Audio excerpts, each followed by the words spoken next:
এরপরে প্রশ্ন হলো, গভীর রাত পর্যন্ত মাইকে ওয়াজ মাহফিল করা শরীয়ত বিধান সম্পর্কে জানতে চাই। এরপরে প্রশ্ন হলো, ছেলে থাকে দুবাই, ছেলে মেয়েকে মোবাইলের মাধ্যমে বিবাহ দেওয়া যাবে কিনা। এরপরে প্রশ্ন হলো, মৃত ব্যক্তির রূহ কতদিন বাড়িতে আসা যাওয়া করে। পিরিয়ডের সময় মোবাইল অ্যাপ থেকে হাত দিয়ে কোরআন মাজিদ তেলাওয়াত করা যাবে কিনা। অনেক দাদা ও নানা আছেন নাতি নাতনিদের সাথে দুষ্টমি করেন, যেমন নাতনিকে বলেন তুমি আমার বউ, রসিকতা করেন, এই সমস্ত কথা বলে। ইসলামে এটা জায়েজ আছে কিনা। বিবাহিত নারীদের নাকফুল পরা কি বাধ্যতামূলক। এরপরে প্রশ্ন হলো, মুসলমানি বা সুন্নতে খাতনার অনুষ্ঠান করা বা এ উপলক্ষে উপহার উপঢৌকন দেওয়া নেওয়া যাবে কিনা। কিছু গান আছে বাজনা সহ, এর অর্থ দেশত্ববোধক, বাজনা ছাড়া গাওয়া হলে গুনাহ হবে কিনা। এরপরে প্রশ্ন হলো, আমি ছেলের আকিকার গোশত কাউকে না দিয়ে সব নিজে খেয়ে ফেলেছি, আমার কি আকিকা সঠিক হয়েছে।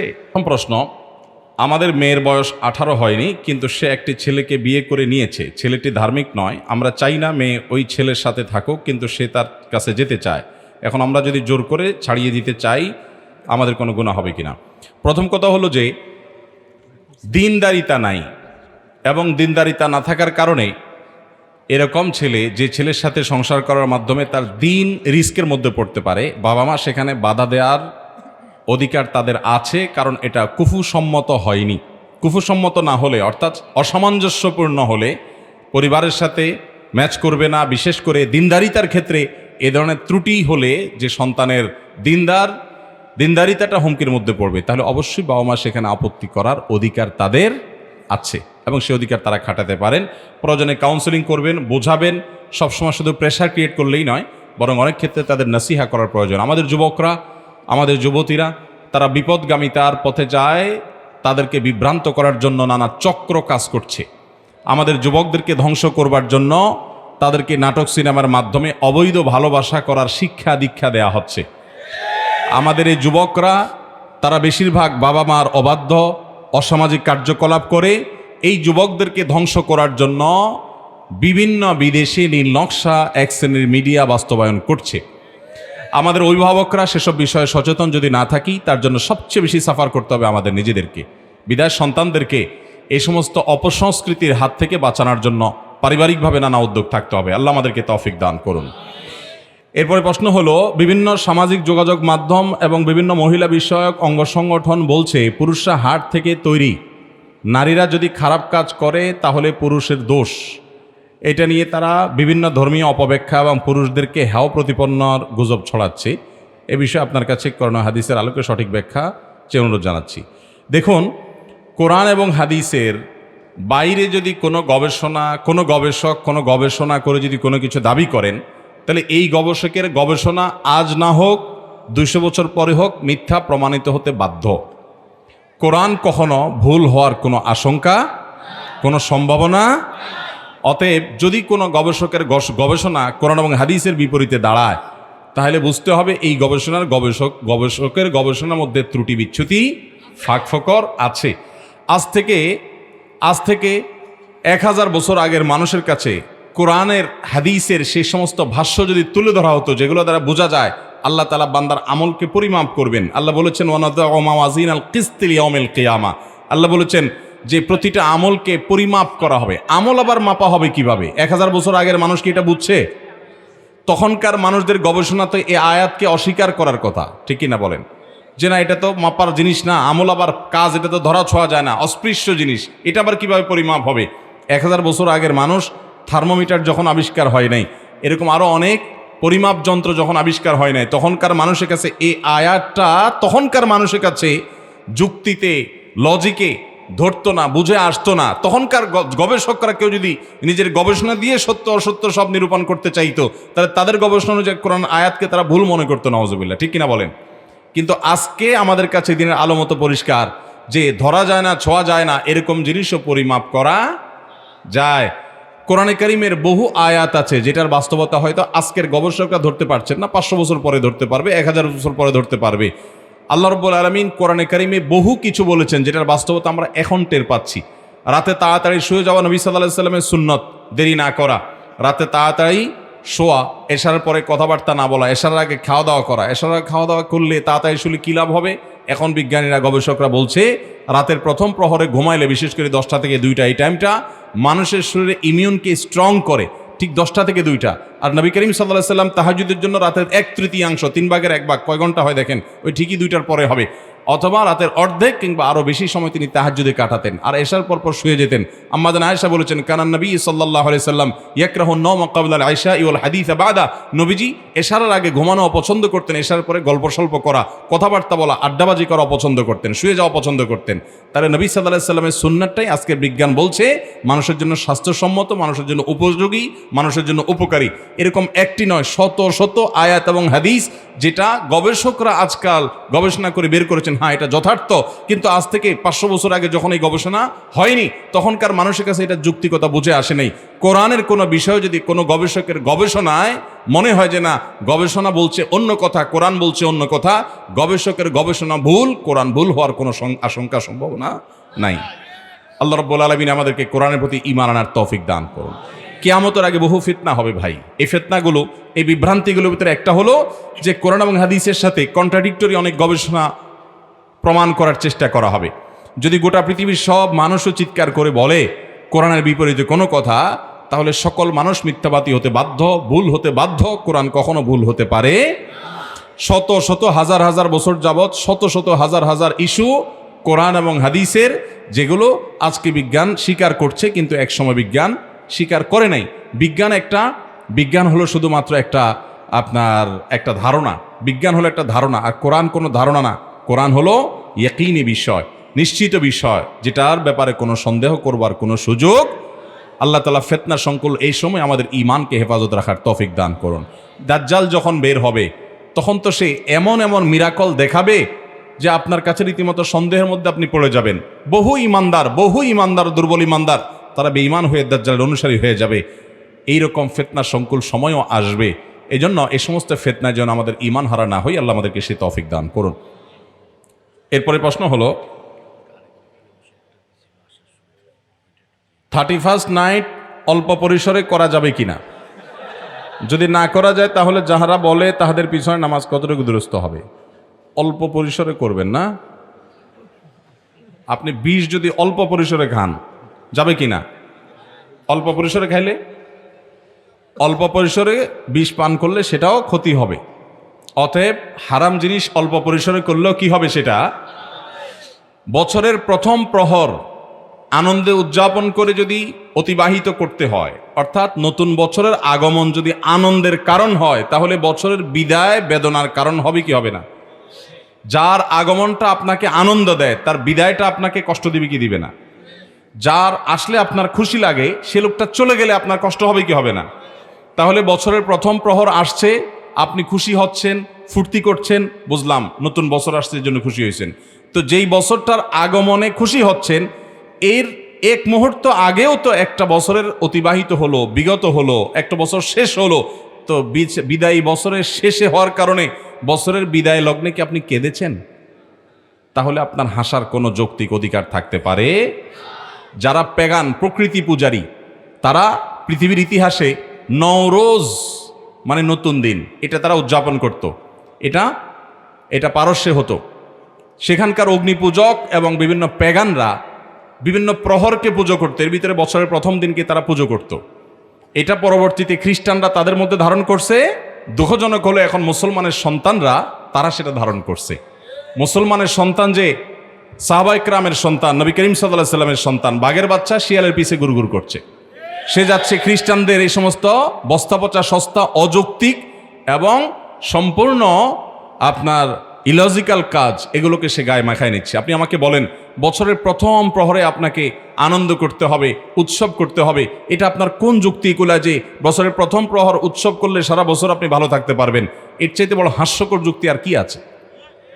তথাকথিত বিজ্ঞান মনস্করা যখন এই সমস্ত কথা বলে তখন আমাদের হাসি আর ধরে রাখতে আমরা পারি না যে এই লোকগুলাই নিজেদেরকে বিজ্ঞান মনস্ক দাবি করে, আবার তারাই বছরের প্রথম প্রহরকে ভালোভাবে কাটানোর মাধ্যমে সারা বছর থাকার প্রার্থনা করে। এটা যদি আল্লাহর জমিনে কোনোদিন সম্ভব হতো তাহলে প্রতিদিনের প্রথম প্রহরে তারা ফজরের নামাজ আদায় করে ভালো কাজ করে শুরু করত।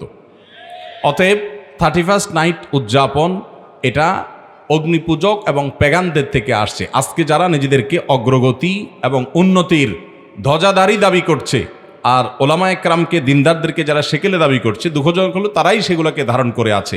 আল্লাহ তাআলা আমাদের এই ভাইগুলোকে হেদায়েত দান করুন। মুসলমানের জন্য নতুন বছরের প্রথম প্রহর এটা কখনো উৎসবের কারণ হতে পারে না। এরপরে প্রশ্ন হলো, গভীর রাত পর্যন্ত মাইকে ওয়াজ মাহফিল করা শরীয়ত বিধান সম্পর্কে জানতে চাই।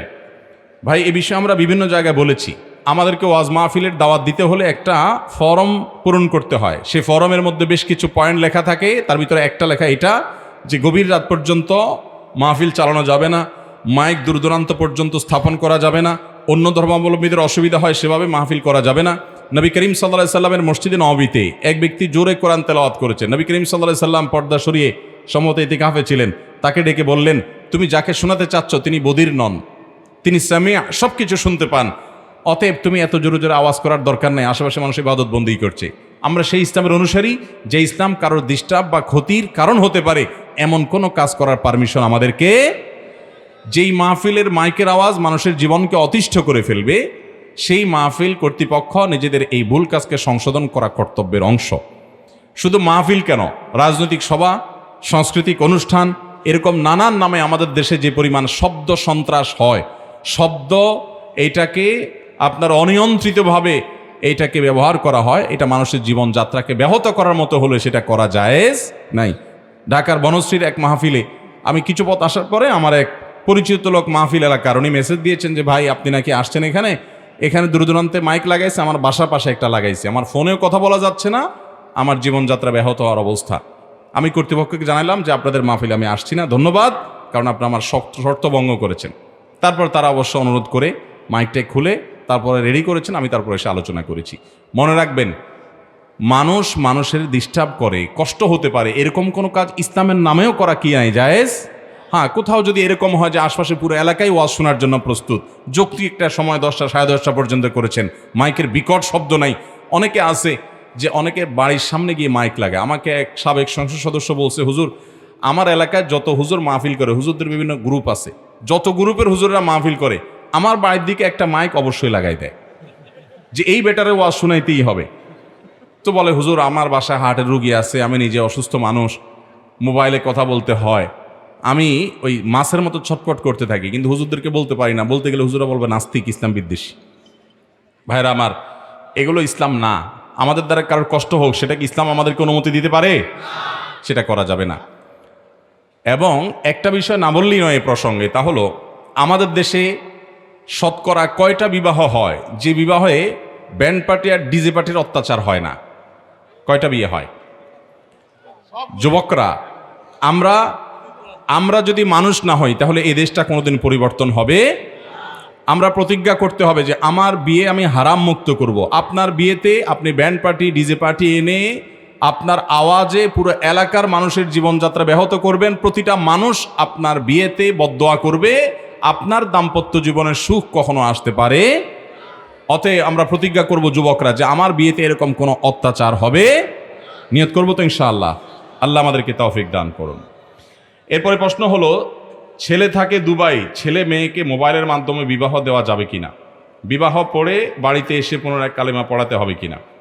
প্রবাসে কোনো ছেলে যদি থাকেন কিংবা মেয়ে, পাত্রপাত্রী একজন দেশের বাইরে আরেকজন দেশে আছেন, তাদের বিয়ে টেলিফোনের মাধ্যমে হতে পারে কিনা? এ বিষয়ে ওলামা ইকরামের ফতোয়া হলো যে একজন ওয়াকিল বা একজন প্রতিনিধি নিযুক্ত করবেন। ধরুন ছেলে বিদেশে আছেন, সৌদি আরবে আছেন, মালয়েশিয়াতে আছেন, তিনি ফোনের মাধ্যমে তার কোনো এক বন্ধুকে, ভাইকে বা যে কোনো একজনকে দায়িত্ব দিবেন যে অমুকের মেয়ে অমুককে এই মহানার বিনিময়ে বিবাহ আমার সাথে ঠিক হয়েছে, তুমি আমার পক্ষ থেকে প্রস্তাব কবুল করবা, মেয়ে পক্ষ প্রস্তাব দিবে, তুমি আমার পক্ষ থেকে কবুল করবা কিংবা আমার পক্ষ থেকে প্রস্তাব দিবা। একজনকে উকিল বানাবে, প্রতিনিধি, তিনি সাক্ষীদের সামনে মেয়ের পক্ষ যখন প্রস্তাব দিবে তিনি বলবে আমি প্রবাসে থাকা অমুকের ছেলে অমুকের তরফ থেকে এই বিবাহে আমি কবুল বলছি বা আমি এটাকে কবুল করছি। এর মাধ্যমে বিবাহ সম্পাদন করে, অর্থাৎ উকিলের মাধ্যমে জিনিসটা করবে, সেটা জায়েজ আছে। কেন উকিলের মাধ্যমে, কেন সে ডাইরেক্ট করবে না? এটা ফেঠি অনেক ডিপ আলোচনা, যেটা আমাদের সাধারণ মানুষের সবার বোঝা জরুরি না, যে কোন কাজে আপনার কতটা নিশ্চয়তা থাকা জরুরি বা জরুরি না। বিশেষ করে মানুষ যাতে প্রতারিত না হয় এবং প্রতারণার সম্ভাবনা আশঙ্কা যাতে কমে যায়, সেজন্য এই জাতীয় বিধিবিধানগুলো উসুল ফিকহ এবং ফিকহের মূলনীতির আলোকে ওলামা ইকরাম দিয়ে থাকেন। বিধায় এই পদ্ধতিতে প্রবাস থেকে বিয়ে জায়েজ হতে পারে। এরপরে প্রশ্ন হলো, শবে মেরাজের কোনো ইবাদত আছে কিনা? শবে মেরাজ নবী করিম সাল্লাল্লাহু আলাইহি সাল্লামের মেরাজের রাতকে বলা হয়। কবে সেটা হয়েছে এটা নিয়ে ফোকায়ে কেরামের, এটা নিয়ে মুআররিখিনের, ইতিহাসবিদদের প্রায় 15-16টি মত আছে। অনেকে বলেছেন রবিউল আউয়ালে হয়েছে, অনেকে বলেছেন রমজানে হয়েছে, অনেকে বলেছেন শাওয়ালে হয়েছে, অনেকে বলেছেন রজবে হয়েছেন, রজবের 27 তারিখে হয়েছেন, এটাও কেউ কেউ বলেছেন। তবে বেশিরভাগ উলামায়ে কেরামের মত ভিন্নতর। বিধায় কোন তারিখে মেরাজ হয়েছে এটাই চূড়ান্তভাবে বলা কঠিন, কারণ কোনো হাদিস, বিশুদ্ধ হাদিসে বিষয়ে কোনো বর্ণনা নাই। আমরা যেরকম দিবস পালন করতে আগ্রহী, সাহাবীরা আমাদের মতো এত দিবস কেন্দ্রিক তাদের কাজ কাম ছিল না, যার কারণে কোনটা কোন দিনে হয়েছে এগুলো নিয়ে তাদের এত মাথা ব্যথা ছিল না। তা দেখতেন মেরাজ থেকে নবীজি কি আনছেন সেটা ধারণ করার চেষ্টা করতেন। আজকাল আমরা শুধু দিবস পূজারী উম্মত বলতে পারি আমরা নিজেদেরকে, সেটা আমরা করছি। অতএব মেরাজের রাতকে কেন্দ্র করে কোনো আমল বা দিনকে কেন্দ্র করে কোনো আমল বিশুদ্ধ কোনো হাদিস দ্বারা প্রমাণিত নাই। আমি নামাজি হইতে চাই, কিন্তু প্রতিদিন ওয়াদা করি আগামীকাল থেকে নামাজ পড়বো, কিন্তু পড়া হয় না, এমত অবস্থা আমার করণীয় কি? অনেক যুবক ভাইদের এই সমস্যা, প্রতিদিন ভালো হওয়ার নিয়ত করেন কিন্তু ভালো হইতে পারেন না। এটার জন্য সবচেয়ে বড় করণীয় হলো আপনি মন্দ পরিবেশ ছেড়ে ভালো পরিবেশে আসতে হবে। ইয়া আইয়ুহাল্লাযীনা আমানুত্তাকুল্লাহ ওয়া কুনু মা'আস সাদিকিন। আপনি নেককারদের সাথে, সত্যবাদীদের সাথে, আল্লাহওয়ালাদের সাথে, নামাজি লোকদের সাথে যদি থাকেন, ওই পরিবেশে আসলে আপনার দ্বারায় সালাত আদায় করা, ভালো কাজ করা কি হবে? সহজ। ভালো হওয়ার জন্য সবচেয়ে বড় মাধ্যম হলো ভালো পরিবেশে চলে যাওয়া, খারাপ পরিবেশ থেকে সরে যাওয়া। ভালো পরিবেশে গেলে তার দ্বারা প্রভাবিত হবেন আপনি খুব দ্রুত, এবং ভালো হওয়াটা সহজ হবে ইনশাআল্লাহ। সেই সাথে আল্লাহর কাছে কায়মনা বাক্যে ইস্তেগফার করতে হবে। এবং ভালো কাজ কোনোভাবেই করতে পারছেন না, কোনোভাবে আপনার অন্তর বিগলিত হয় না, আপনার ভয় পাওয়া উচিত। জাহান্নামের জন্য আপনি প্রস্তুত হয়েছেন কিনা? আল্লাহ বলেছেন, লাকাদ যারা'না লিজাহান্নামা কাসীরাম মিনাল জিন্নি ওয়াল ইনস লাহুম কুলুবুন লা ইয়াফকাহুনা বিহা ওয়া লাহুম আ'য়ুনুন লা ইউবসিরুনা বিহা ওয়া লাহুম আযানুন লা ইয়াসমাউনা বিহা উলাইকা কাল আনআম বাল হুম আদাল। কিছু লোককে আমি জাহান্নামের জন্যই তৈরি করেছি। খুব ভয়ঙ্কর কথা। আল্লাহ বলেছেন কিছু লোককে তৈরি করেছি আমি জাহান্নামের জন্য। তাদের মার্কা কি? তাদের মার্কা হলো যে তাদের অন্তর আছে, কিন্তু সে অন্তর দিয়ে তারা অনুধাবন করে না, অন্তর দিয়ে কোনো কিছুকে তারা ক্যাচ করে না, তাদের পরিবর্তন হয় না। কথা শুনে এদিক দিয়ে শুনে ওদিক দিয়ে বের হয়ে যায়। তাদের কান আছে সেটা দিয়ে তারা শোনে না, চোখ আছে সেটা দিয়ে তারা দেখে না। এরা চতুষ্পদ জন্তুর মতো, হিতাহিত জ্ঞান নাই। কত ওয়াজ শুনে কিন্তু জীবন পরিবর্তন হয় না। লক্ষণ খারাপ যে পরিবর্তন না হওয়া। আর যদি পরিবর্তন হয়, অন্তর বিগলিত হয়, লক্ষণ ভালো ইনশাআল্লাহ বিইذনিল্লাহ। অতএব আমাদের উচিত হবে এরকম পরিস্থিতিতে চোখের পানি ফেলা, যে আল্লাহ আমি না জানি জাহান্নামের জন্য প্রস্তুত হয়েছি, আমার তো কোনো আমলের জজবা পাচ্ছি না, কোনো প্রেরণা পাচ্ছি না, কোনো কথায় কাজ হচ্ছে না, কোনো ওয়াজই ধরছে না, কোনো পরিবর্তন জীবনে হচ্ছে না। আমাদের আল্লাহর কাছে ইস্তেগফার করা উচিত, চোখের পানি ফেলা উচিত। আল্লাহ তাআলা আমাদের সবাইকে তৌফিক দান করুন। এরপরে প্রশ্ন হলো, মৃত ব্যক্তির রূহ কতদিন বাড়িতে আসা যাওয়া করে? মৃত ব্যক্তি দুনিয়া থেকে চলে যাওয়ার পরে তার রূহ আর আসা যাওয়া করে না। এটাই হলো ইসলামী আকীদা এবং বিশ্বাস। মৃত ব্যক্তি, মানুষ দুনিয়া থেকে চলে যাওয়ার পরে তার আর ফিরে আসার কোনো সুযোগ নেই। আমাদের দেশে অনেকে মনে করে 40 দিন পর্যন্ত আসা যাওয়া করে, এতদিন পর্যন্ত আসা যাওয়া করে, অনেকে মনে করে এই টাইমে আসে ওই টাইমে যায়। মানুষ মারা যাওয়ার পরে তার আর ব্যাক করার কোনো সুযোগ থাকে না, আল্লাহ তাআলার কাছে চলে যায়। এরপরে প্রশ্ন হলো, 7 দিনে আকিকা না দিতে পারলে সেটা কি দিতেই হবে? আকিকা যদি কারোর দেওয়ার সামর্থ্য একান্ত না থাকে গুনাহ হবে না, কিন্তু সামর্থ্য থাকলে তার দেওয়া উচিত। এটা সন্তানের জন্য সেফটির মতো, সন্তানের নিরাপত্তার জন্য এটা খুব উপকারী, বাবা মার বাধ্যগত হওয়ার জন্য এটা খুব উপকারী, মুফিদ। তো যদি 7ম দিনে কেউ দিতে না পারেন, দিতে না পারার কারণটা কি? আমাদের দেশে বাচ্চা হলে 10 কেজি, 15 কেজি, 5 কেজি, 2-4 কেজি মিষ্টি কিনে না এমন কোনো মানুষ আছে? তো এই মিষ্টির টাকার সাথে আর কিছু যোগ করলেই তো আকিকা হয়ে যায়। যারা মিষ্টি তলব করে তারাও বোকার মতো কাজ করে, কারণ বলে যে ভাই সন্তান হয়েছে মিষ্টি খাওয়ান। আপনি মিষ্টি খাইতে যাবেন কেন? আপনি বলবেন সন্তান হয়েছে গোশত খাওয়ান। আপনি চান মিষ্টি আটার দলা খাইতে, তো আটার দলাই আপনার কপালে পড়ে। আর ওই বেটাও আটার দলা কিনতে কিনতে পয়সা থাকে না, এরপরে বলে টাকা নাই, আকিকা দেবো কোত্থেকে? অতএব আটার দলা টলা না, সন্তান হলে আমরা কি খাওয়াবো? গোশত খাওয়াবো, মিষ্টি নয়। আপনি মিষ্টিও খাওয়ান, গোশত খাওয়ান, দুইটা পারলে অসুবিধা নাই। কিন্তু যখন দুইটার যে কোনো একটা করার মতো টাকা থাকবে, তখন আপনি অবশ্যই আকিকাকে প্রাধান্য দিবেন। কিন্তু কোনো কারণে 7ম দিনে আকিকা করতে পারেন নাই, তাহলে 14তম বা 21তম দিনে করার কথা একটা রওয়ায়েতে আছে, অথবা পরবর্তীতে করলেও ইনশাআল্লাহ আকিকা হয়ে যাবে। সালমান এবং মোহিত নামে 2টা বাচ্চা হারায় গেছে, তার আম্মা কান্নাকাটি করছে। বাচ্চারা কোথায় আসবে? তার মা কোথায়? গেটে, পুরুষ গেটের সামনে তার মা আছে। সালমান এবং মোহিত নামে 2টা বাচ্চা যারা হারায় গেছে, তোমরা যেখানে থাকো গেটে যাও, তোমাদের আম্মা তোমাদেরকে খুঁজে পাচ্ছে না। সালমান এবং মোহিত। আমরা সবাই বাচ্চাদেরকে একটু নিয়ন্ত্রণ করি, কন্ট্রোল করি, মেহরবানি করি। পিরিয়ডের সময় মোবাইল অ্যাপ থেকে হাত দিয়ে কোরআন মাজিদ তেলাওয়াত করা যাবে কিনা? মোবাইল অ্যাপ থেকে কোরআন এমনিতে সাধারণ অবস্থায় ওযু না থাকলেও অ্যাপ থেকে কোরআন তেলাওয়াত করা যাবে, কারণ হলো অ্যাপের যে কোরআন এটা আমরা স্পর্শ করতে পারি না, এমনি সরাসরি কোরআন স্পর্শ করতে হলে ওযু অবশ্যই লাগবে। এটাই হলো বিশুদ্ধতর মত আহলে সুন্নাত জামাতের।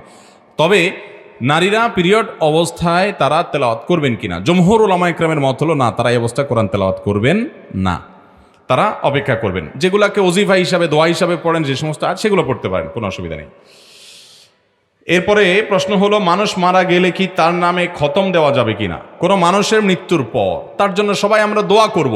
মানুষের মৃত্যুর পর টাকা পয়সা দিয়ে হুজুর ভাড়া করে খতম পড়ানো, দোয়া করানো, এগুলো সারা বিশ্বের সকল উলামা ইকরামের ঐক্যমতে নাজায়েজ এবং গুনাহ, এগুলো কোনো অবস্থাতে জায়েজ নাই।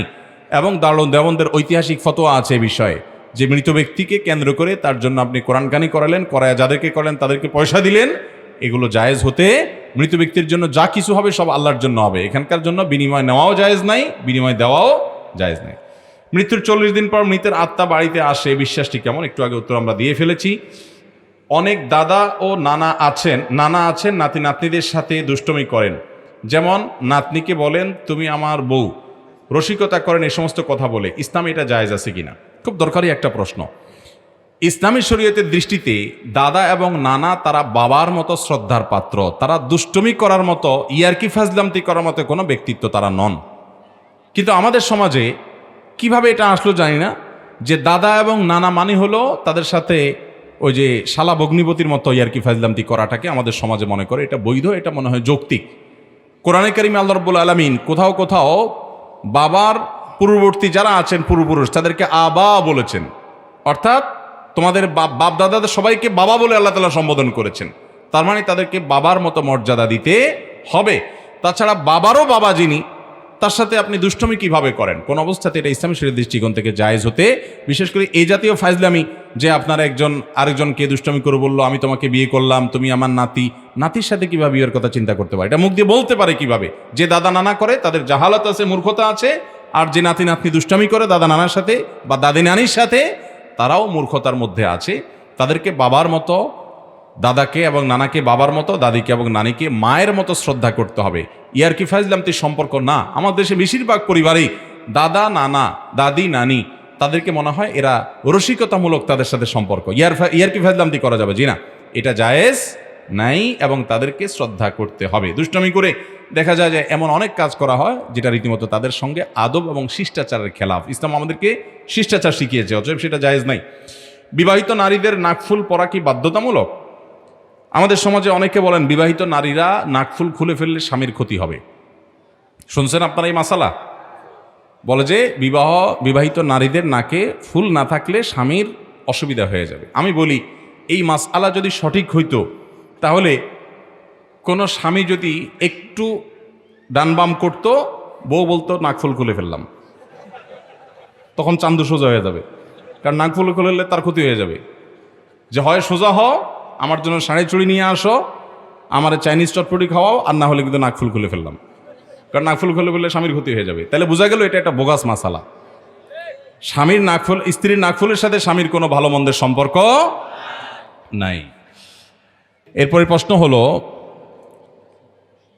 মোস্তাফিজুর রহমান উপসহকারী প্রকৌশলী, খুলনা শিপইয়ার্ড লিমিটেড। আমি 2019 সালে একটি রোজা অসুস্থতার জন্য ভেঙে ফেলেছিলাম, এখন আমার রোজা রাখার প্রক্রিয়া কি? কয়টি রোজা রাখতে হবে? মোহাম্মদ তাহসিন জাওয়াদ নিজের জন্য ও তার মা ও পরিবারের জন্য দোয়া চাইছেন, আল্লাহ তাআলা দোয়া কবুল করুন। রোজা রেখে যদি কেউ ইচ্ছাকৃতভাবে ভেঙে ফেলেন তাহলে সেক্ষেত্রে তার করণীয় কি?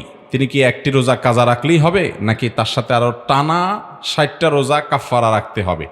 এ নিয়ে ফোকা একরামের দুটি মত আছে। অনেক ফকিগণ বলেছেন যে শুধুমাত্র স্ত্রী সহবাস করলে যদি রোজা রেখে এবং এই জাতীয় কাজ করে তাহলে সেক্ষেত্রে তার জন্য রোজা কাজার পাশাপাশি কাফারা লাগবে। আর অন্যান্য ওলামা ইকরামের মত হলো যে না, বরং যেই কোনোভাবে রোজা ভাঙবে, ইচ্ছাকৃতভাবে ঠান্ডা মাথা যদি রোজা ভাঙে তাহলে সেক্ষেত্রে তার জন্য একটা রোজা কাজা এবং তার সাথে টানা 60টা রোজা কাফারা রাখতে হবে। মোট কয়টা রাখতে হবে?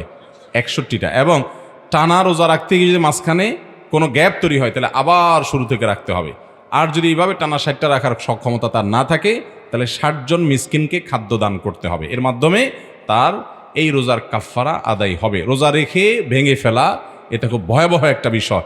একেবারে রাখলো না কেউ, আল্লাহর কাছে মাপ চাইলো, কাজা আদায় করলো, আল্লাহ মাফ করতেও পারেন। কিন্তু রাখার পরে এরপর ভেঙে ফেলা, বিশেষ করে অলসতার কারণে, কেউ ভেঙে ফেললো অসুস্থতার কারণে, দেয়ালে পিঠ থেকে গেছে, জীবন অবসান হওয়ার আশঙ্কা তৈরি হয়েছে, তার জন্য জায়েজ আছে, তিনি ভেঙে ফেলতে পারেন, কিন্তু ঠুনকো অজুহাত রোজা ভেঙে ফেলা জায়েজ নয়।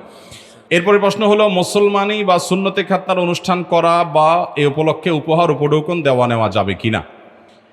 মুসলমানি উপলক্ষে ঘরোয়া কোনো অনুষ্ঠান হতে পারে, এটা মুবাহ পর্যায়ের জিনিস, কিন্তু এটাকে যদি মনে করা হয় শরিয়ার নির্দেশ, এটা খাতনার অংশ, সুন্নাত, তাহলে সেক্ষেত্রে এটা ভুল হবে, কারণ এরকম কোনো নির্দেশ নাই।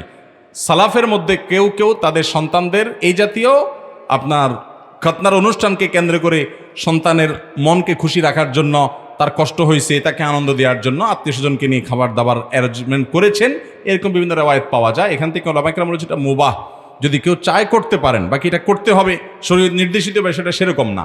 আর এই উপলক্ষে যে উপহার আদান প্রদান করার যে কালচার আমাদের সমাজে প্রচলিত আছে, এটা খুবই জঘন্য একটা কালচার।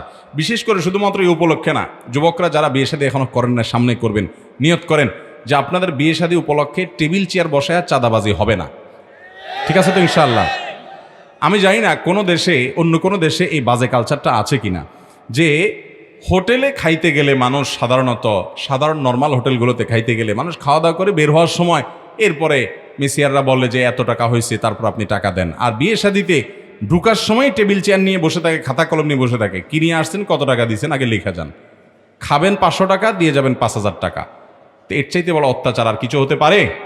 অতএব এই সমস্ত অবিচার আমরা করব না। বিশেষ করে আকিকার এই যে অনুষ্ঠান, খাতনার অনুষ্ঠান, আমি তো ঢাকা শহরে এরকম ফ্যামিলিও দেখেছি যে তারা রীতিমতো ক্যালকুলেটর আর কাগজ কলম নিয়ে বসছে যোগ বিয়োগ করার জন্য, কি যে টোটাল আমরা এতজন গেস্টকে দাওয়াত দিব, অমুক অমুক ফ্যামিলিকে, কারণ কোন কোন ফ্যামিলি টাকা দিলে পয়সা বেশি পাওয়া যাবে সেই হিসাবে দাওয়াত দেওয়া হয়।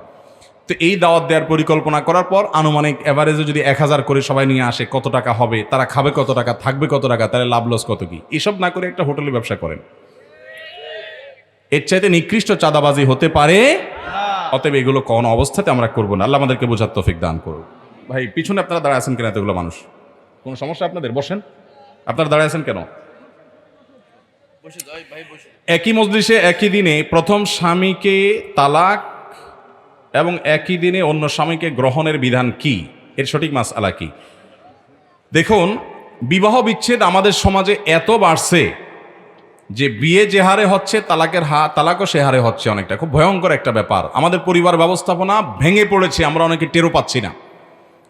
এটার কারণ কি, প্রতিকার কি, সেটা এখন আলোচনার সময় নাই, কিন্তু মূল প্রশ্ন উত্তর আমরা চলে যাই। একই মজলিসে একই দিনে প্রথম স্বামীর সাথে তালাক হলো, একই দিনে অন্য স্বামীকে গ্রহণ করলেন, এটা জায়েজ নাই। এ বিয়ে বিশুদ্ধ নয়। বিয়ে বিশুদ্ধ, দ্বিতীয় বিয়ে বিশুদ্ধ হওয়ার জন্য প্রথম স্বামীর সাথে বিচ্ছেদের পর ইদ্যত পালন করতে হবে। ইদ্যত পালন, তার 3 মাস ইদ্যত পালন না হলে তার আগ পর্যন্ত তিনি অন্য কোনো স্বামীর সাথে বিবাহ বসতে পারবেন না। যদি এর মধ্যে অন্য স্বামীর সাথে বিয়ে বন্ধনে আবদ্ধ হন, সে বিয়ে বিশুদ্ধ নয়। স্ত্রী যদি একটা ডিভোর্স পেপারে সিগনেচার দিয়ে অন্য স্বামীকে গ্রহণ করে, সেটার বিধান কি? ডিভোর্স পেপারে সিগনেচার করলেই তালাক হয়ে যাবে, ব্যাপারটা এরকম না। তালাকের মাসআলা দারুল ইফতা গিয়ে মুফতিদের কাছ থেকে নেবেন। এই শর্ট প্রশ্ন উত্তরে দিবেন না, কারণ এখানে তালাকে অনেকগুলো প্রশ্ন করতে হয়, সেগুলোর উত্তর সবগুলো দিতে হয়, তারপরে যা উত্তর দেওয়া যায়। আমরা শুধু মৌলিক ধারণা দিয়ে রাখি, মহিলারা তালাক দিবেন না, তালাক বির রিজাল ওয়াল ইদ্দাতু বিন নিসা, মহিলারা তালাক দিবেন না। তারা অর্পিত তালাকের পাওয়ার যদি পান কাবিননামার 17 বা 18 নম্বর কলামের আলোকে, তাহলে নিজের প্রতি নিজে তালাক গ্রহণ করতে পারেন। অনেক মহিলা বলে আমার স্বামীকে তালাক দিলাম, এভাবে কিয়ামত পর্যন্ত বললেও তালাক হবে না। এই জন্য কি বলেছেন না বলেছেন ওই কাগজ নিয়ে মুফতিদের কাছে যাবেন, তারপর সমাধান নেবেন। এরপরে প্রশ্ন হলো, আত্মীয়তার সম্পর্ক ছিন্নকারীর পরকালীন হিসাব কেমন হবে? আত্মীয়তার সম্পর্ক ছিন্নকারীকে নবী সাল্লাল্লাহু আলাইহি ওয়াসাল্লাম বলেছেন, লা ইয়াদখুলুল জান্নাতা কাতিউন, যে ব্যক্তি আত্মীয়তার সম্পর্ক ছিন্ন করে সে জান্নাতে প্রবেশ করবে। নবী করিম সাল্লাল্লাহু আলাইহি ওয়াসাল্লাম আরো বলেছেন, মান কাতাআহুল্লাহ ওয়া মান ওয়াসালাহুল্লাহ, যে ব্যক্তি আত্মীয়তার সম্পর্ককে রক্ষা করবে আল্লাহ তাআলা তাকে রক্ষা করবেন, যে আত্মীয়তার সম্পর্ক ছিন্ন করবে আল্লাহ তাআলা তাকে ছিন্ন করবেন। বিধায় এটা খুব জঘন্য অপরাধ। আত্মীয়তার সম্পর্ক রক্ষা করাটা মুস্তাহাব না ফরজ? আমরা অনেকে কিন্তু এটা জানি না। রক্ত সম্পর্কে আত্মীয়দের সাথে সুসম্পর্ক বজায় রাখা আবশ্যক। তিনি আপনার সাথে যতই খারাপ করুক, আপনি চেষ্টা করবেন অন্তত সম্পর্কটা যেন বজায় রাখেন। আর যদি সম্পর্ক বজায় রাখতে গেলে আপনার আরো ক্ষতি করে, তাহলে আপনি দূরত্ব বজায় রাখতে পারবেন। খাওয়া বৈধ কিনা জানলে উপকৃত হব। জি, খরগোশ খাওয়া হালাল, যদি কেউ খেতে চায় কোনো অসুবিধা নাই। হারামের তালিকার মধ্যে খরগোশ নাই, বিদায় খরগোশ কেউ খেতে চাইলে খেতে পারেন, তার অভিরুচি, যদি তার মনে রুচিতে না কুলে তিনি নাও খেতে পারেন। অনেকে বলে বট খাওয়া হালাল কিনা, ওই যে গরুর বুড়ি, এটাও খাওয়া হালাল, পরিচ্ছন্ন পরিষ্কার করে কেউ চাইতে খেতে পারেন। আর যদি কারো রুচি না করলে তিনি না খেতে পারেন, কিন্তু হালাল জিনিসটাকে তিনি হারাম মনে করে ঘৃণা করা বা হারাম মনে করতে পারেন না, সেটা নাজায়েজ। আমাদের 3টি কন্যা সন্তান আছে এবং 5 বিঘা জমি আছে। এক্ষেত্রে 3 কন্যাকে 1 বিঘা করে জমি দিতে চাই, দিতে পারবো কিনা? সন্তান যদি কন্যা সন্তান যদি একজন হয় তো সর্বোচ্চ তাদেরকে অর্ধেক দিতে পারবেন, তাকে অর্ধেক পাবে সে সর্বোচ্চ।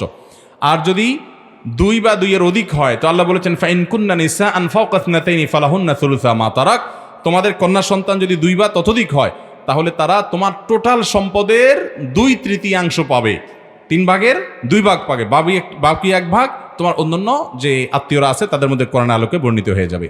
একজন আলেমের পিতা হতে হলে কোন সময় থেকে এবং কি কি প্রস্তুতি নিতে হবে?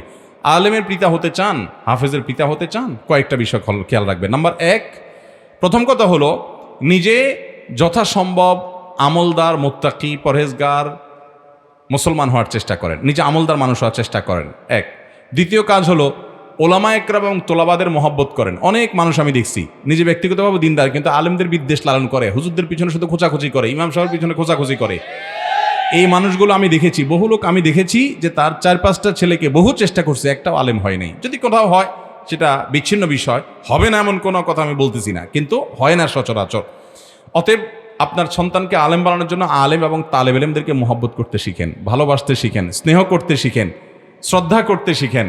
এটা একটা বড় বিষয় সন্তান আলেম করার জন্য। তৃতীয়ত হলো আপনার সন্তানকে আলেম করার জন্য এই সন্তানকে কোথায় পড়াশোনা করবেন, কি করবেন, অন্তত 2 জন বিচক্ষণ আলেমের পরামর্শ নেবেন এবং তাদের পরামর্শ নিয়ে প্রত্যেকটা ডিসিশন নেবেন। নিজে নিজে সব কিছু ডিসিশন নিতে যাবেন না, কারণ আপনি এই জগৎ সম্পর্কে ভালো বোঝেন না। আপনার মসজিদের ইমাম সাহেব, আশেপাশের কোনো বিচক্ষণ আলেম, তার পরামর্শ, পারলে আরও একজন আলেমের পরামর্শ নিয়ে সন্তানদের ভর্তি করাবেন।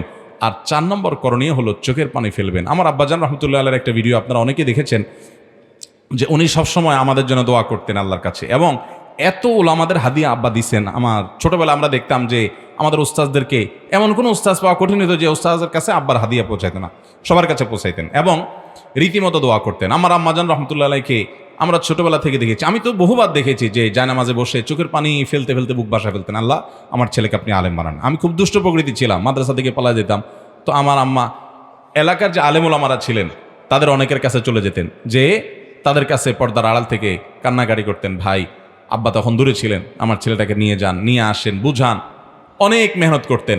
সৈয়দ আবুল হাসান আলী নদভী রহমতুল্লাহ আলাই ভারতবর্ষের একজন বড় ব্যক্তিত্ব, মুসলিম বিশ্বের নোবেল খ্যাত কিং ফয়সাল অ্যাওয়ার্ড যিনি পেয়েছেন এবং যিনি মদিনা ইউনিভার্সিটির প্রতিষ্ঠাতা উপদেষ্টাদের মধ্য থেকে একজন ছিলেন। সৈয়দ আবুল হাসান আলী আন-নদভী রহমতুল্লাহ আলাই, যিনি মাজা খাসরাল আলম ইনহিতাতুল মুসলিমিন নামক কিতাব লিখে গোটা বিশ্বে সাড়া জাগিয়ে ফেলেছেন। আরব বিশ্বে এমন একটা লাইব্রেরি পাওয়া কঠিন হবে যে লাইব্রেরিতে এই কিতাব নাই। সেখানকার ওয়াজারাতুস সাকাফা ওয়াল ইলাম, বিভিন্ন রকমের মিনিস্ট্রিগুলো সরকারিভাবে এই কিতাব হাজার হাজার লক্ষ লক্ষ কপি বিতরণ করে। এই কিতাবের লেখক হলেন ভারতবর্ষের একজন মানুষ। এমন বয়সে তিনি লিখেছেন, সম্ভবত 17 বছর বয়সে লিখেছেন। তিনি তার ভূমিকায় লিখেছেন, আমি এই পর্যন্ত এই কিতাব যখন লিখি তখন কোনো আরবেও যাই নাই, ওমরাও যাই নাই, হজও করি নাই, কোনো অ্যারাবিয়ানের সাথে কথাও বলি নাই। আরবিতে লিখেছেন এমন একটা কিতাব যে গোটা আরব বিশ্বের বিবেককে জাগিয়ে দিয়েছে।